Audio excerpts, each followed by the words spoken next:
DSC social ఇది పునరుత్పాదక వనరు సౌరశక్తి వేసవికాలంలో క్రిస్మస్ పండుగ జరుపుకునే దేశం ఆస్ట్రేలియా. దేవగిరి వీరికి రాజధానిగా ఉండేది. యాదవులు ఈ అధికరణం ప్రకారం ఒక న్యాయవాది ద్వారా తనను తాను రక్షించుకునే ప్రాథమిక హక్కు ప్రతి వ్యక్తికి ఉంటుంది. 22వ అధికరణ భీమునిపట్నం మున్సిపాలిటీ స్థాపించబడిన సంవత్సరం 1861. భూ వనరులను సంరక్షించడానికి అనువైన పద్ధతి కానిది రసాయన ఎరువుల వాడకం. అక్బర్ ఇబాదత్ ఖాను దీనికోసం నిర్మించాడు. ప్రార్థన నీటిని శుద్ధి చేసే అత్యంత సాధారణ పద్ధతి మరిగించడం. భారత రాజ్యాంగ సభ ప్రారంభంలో సమావేశంలో లక్ష్యాల తీర్మానం ప్రతిపాదించిన వారు జవహర్లాల్ నెహ్రూ. బిఘా అనగా భూమిని కొలిచే ప్రమాణం.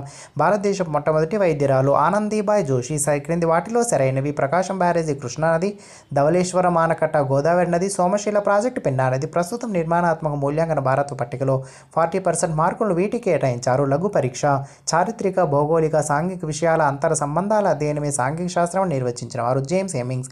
నాటకీకరణకు సంబంధించి క్రింది వాటిలో సరి కాని అంశం: ప్రదర్శనను ఉపాధ్యాయుడు నియంత్రించాలి. బోధన మరియు అభ్యసన ఈ విధంగా ఉండాలి. విద్యార్థి కేంద్రీకృత విజ్ఞాన శాస్త్రమైన మనం ఎలా ఉండాలో నేర్పే జ్ఞాన రహస్యాన్ని నిర్వచించింది ఆల్బర్ట్ ఐన్స్టీన్. నిర్మాణాత్మక మూల్యాంకనంలో ప్రాజెక్టు పనుల్లో కేటాయించిన మార్కులు 10 మార్కులు.